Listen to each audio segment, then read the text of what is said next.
When I was 15, I nearly drowned. Frankly, I came as close to death as I ever have in my life. It was at the beach. It was a beach called Reñaca.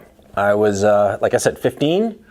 I'd swum out, and I was just swimming around, no problem, and decided just wanted to get back to shore. And I was swimming around there, and then I tried to get back. And I tried to get back, and I didn't know it at the time, but I got caught in a riptide. Now, for those of you who don't know what a riptide is, it's very simple. See, you see the waves. You're on the shore, you're standing on the shore, and you see the waves. And the waves are just, they come and they crash and the water pulls back, right? That's what it appears to be doing. It seems as if all the water is flowing back evenly. What really happens is that the water crashes against the shore, and then it starts to flow back like a river within the sea, if you will. Current. A riptide is basically a current that pulls away from the shore.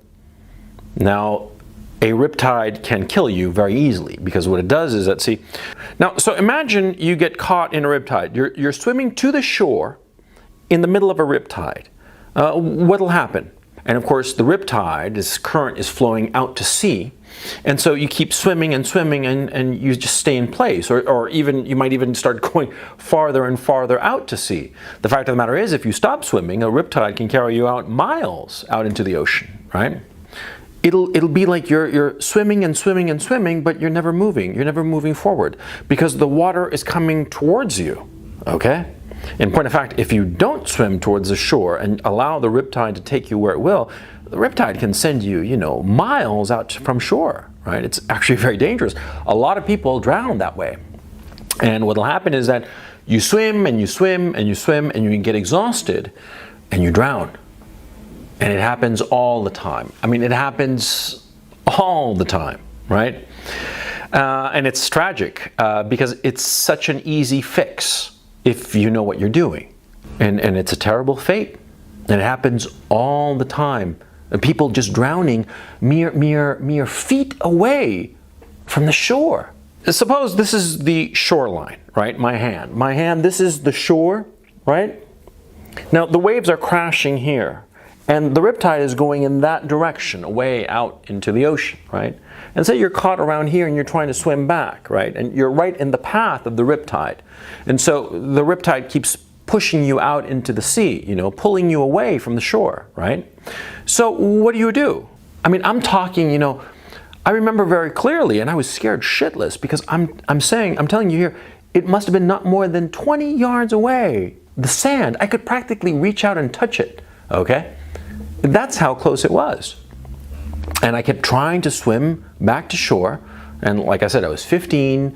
I was a fairly good swimmer for my age. But the riptide, it just kept me, just pushing me further and further back, and I could see the shoreline receding. It's easy, it's simplicity itself. What you do is that, you're swimming here, and instead of trying to go back to the shore, you swim parallel to the shore, up or down, it doesn't matter. And you swim parallel to the shore, just 20 yards, not more. And you'll be out of the riptide. And once you're out of the riptide, you can swim right back onto the shore, no problem, and you'll be fine. You see? And I had no idea what was happening, and I got incredibly lucky that a lifeguard who was on duty realized what was happening to me. And yet I could not get to the shore, try as hard as I might. And he and a couple of other of his mates dove into the water, and they pulled me out. The fact of the matter is, I was getting both exhausted and panicked. It was a miracle. I mean, I really could have drowned, and I don't know, of course, what they did was that they grabbed me and started swimming parallel to the shore out of the path of the riptide and then back onto dry land. Frankly, the closest I ever came to dying, and it was one of the most frightening moments of my life, to tell you the truth. It just so happened that none of my friends saw me because they were out elsewhere, right? We were all a group and we'd been at the beach and then they'd gone elsewhere, probably get a beer or something like that. And so this whole incident happened when nobody was around. And, I pretty much kept it to myself. And for many years, I sort of fooled myself into thinking, oh, it hadn't been that bad. But as I get older, it was really that bad. And it came, like I said, I almost drowned. I mean, I think to myself that maybe not more than 5 minutes more in the sea and I would have drowned and I would have been dead and I wouldn't be talking to you. Now, people who don't know about riptides, they don't know how to fight it, but actually it's incredibly simple to get out of a riptide, to not drown. It's incredibly simple. So that's my near drowning story, and there's a point to it. A lot of people who don't have a lot of experience of swimming in the ocean, like I didn't have at that time, I learned my lesson then and there, right? But a lot of people who don't have any experience of swimming in the ocean, right, they don't know what to do because they think that it's swimming like swimming in a pool. But no, you have to negotiate with the sea. The sea is unforgiving. Every time I wanted to get back to shore, I just swam directly to the shore, no problem, except this time. And this time it didn't work, and I tried and I tried and I tried, and I nearly drowned. And over the years, I've discovered that that happens all the time, not just in the ocean, not just when you're swimming, but in a whole bunch of stuff that you're doing in life. Lots of times you're doing something, okay? You're trying to swim to shore. You're doing some project or other.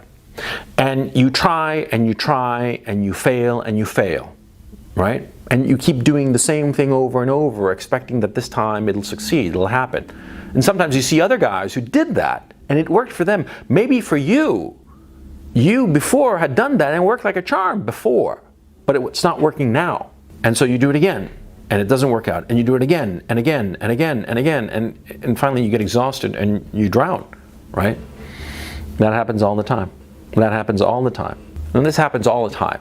This happens all the time, you know? I mean, like that summer, I don't know how many times I dove into the sea, swam around, had a good time, frolicked, and then came back to the shore, no problem. No riptide, nothing happened to me, okay? That's why when I was caught by the riptide, I was swimming and getting more and more desperate because it had worked before, but now it wasn't working, right? Right. There's a saying, you know, if at first you don't succeed, try. Because we've been taught that, you know, if at first you don't succeed, try again, right? That's the famous line. But the fact of the matter is, if at first you don't succeed, try something different. If you don't succeed, try again. Well, no. If at first you don't succeed, try something different. Okay? Okay?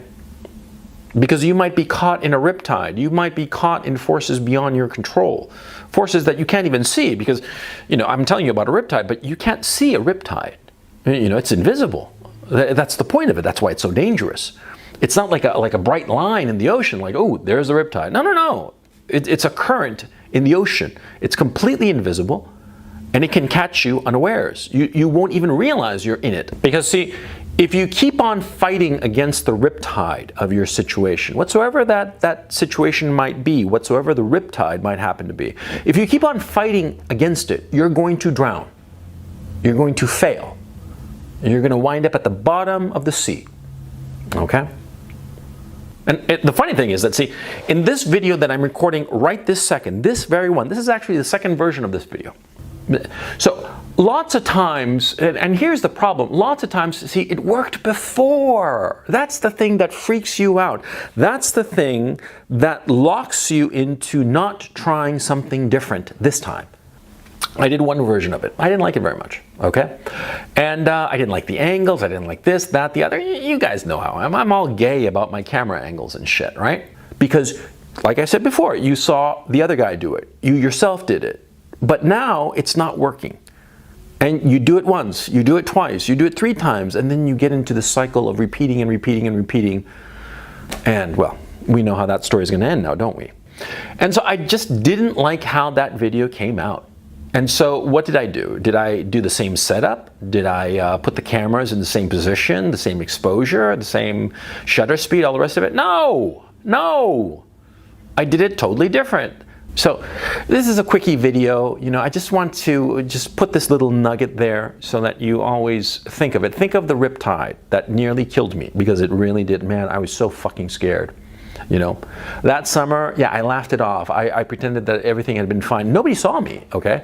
And frankly, I never saw those lifeguards again. If I were to see them today, I'd kiss the sons of bitches who saved my life, you know, because they really did, because I really was going to drown. These 3 angles that I got going for this shoot, they're totally different from the 4 angles I had for the other shoot. Why? Because the previous one didn't work. And so rather than try to bang my head against that particular wall, I figured I'd just change the cameras around, change the energy, change the location, swim parallel to the shore, swim in a different direction, do it a different way, change it up, try something different, okay? And it was sheer chance that they had to realize the trouble I was in, because I wasn't waving my arms, I was just swimming away. But they realized I was in such serious trouble, and they went and they got me. Thank God, okay? So, let this, my little riptide story be a lesson to you, okay? When you can't get to the shore, do something different.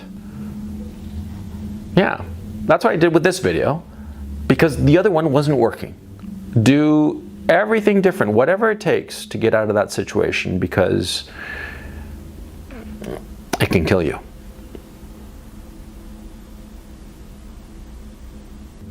And so you're going to have to be the judge and tell me whether this different approach turned out a good video.